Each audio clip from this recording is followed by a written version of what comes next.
As the Russian military masses on the border of Ukraine and spoils for a fight, a potential invasion could see Moscow use an assortment of different weapon systems. You may be curious about the top hardware that Russia could put to use. The following analysis will focus on ground warfare. Obviously, there would be actions by warplanes and helicopters too, but I will concentrate on land combat.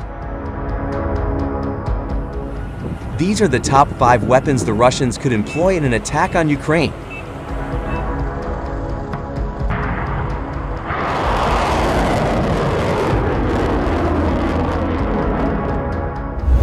T-90 main battle tank. The T-90 main battle tank is arguably the best and most battle-tested tank, although some would back the upgraded T-72. The T-90 has seen combat in Dagestan, Ukraine, and Syria. It has witnessed numerous variants and upgrades over the years. There are approximately 750 to 1,000 T-90s in this family of tanks.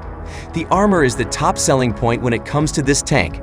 The Contact 5 explosive reactive armor is made for resisting enemy-penetrating sabot rounds. More protection is offered by the modern Relict armor. The SH-201 countermeasure system is used to confuse enemy anti-tank missiles. This puts out infrared signals that jam inbound bogies. If the tank is lased as a target from another tank, the SH-201 automatically transmits a warning and distributes smoke grenades to hide movement.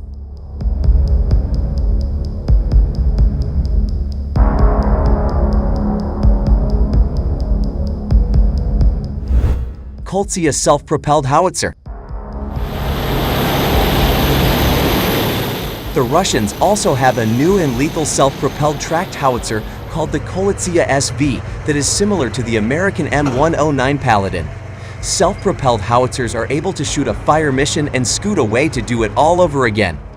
The 155mm Koltsia can reportedly put 16 rounds downrange per minute with an auto-loader, which is hard to believe, but I confirmed this rate of fire from 2 sources.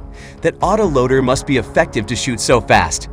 The Koltsia fires a wide gamut of rounds from high-explosive fragmentary to precision-guided shells and cluster rounds.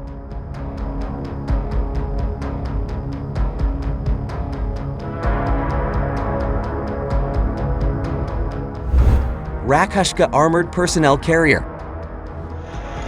A Ukraine attack would likely use airborne forces to land behind enemy lines and cause havoc. But how do the paras move into position quickly when they hit the ground? Enter the BTR-MD Rakashka tracked armored personnel carrier that is airborne ready.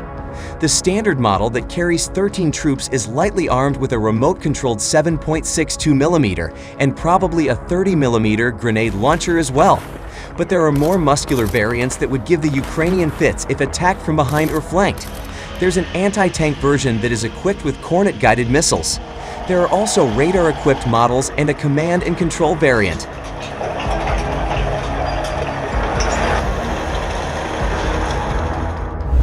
Uragan Multiple Launch Rocket System.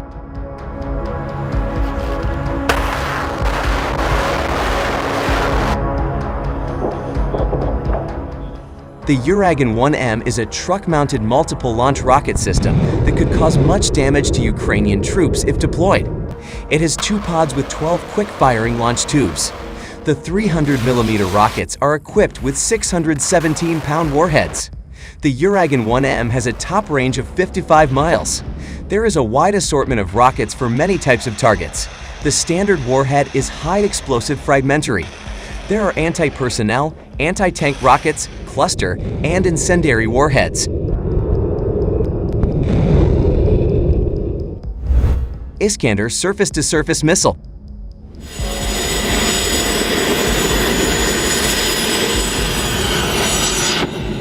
Russia is known for its surface-to-surface missiles, and the Iskander doesn't disappoint.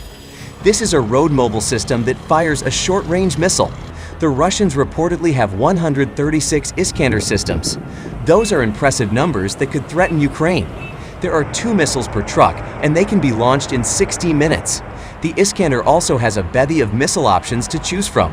The warheads can be anything from standard high-explosive to cluster to bunker busting. Ukrainian air defense systems would have a difficult time defending against the Iskander. It has supersonic speed with evasive features. The missiles can even deploy decoys to spoof missile defenders. Russia's tactics would be straightforward.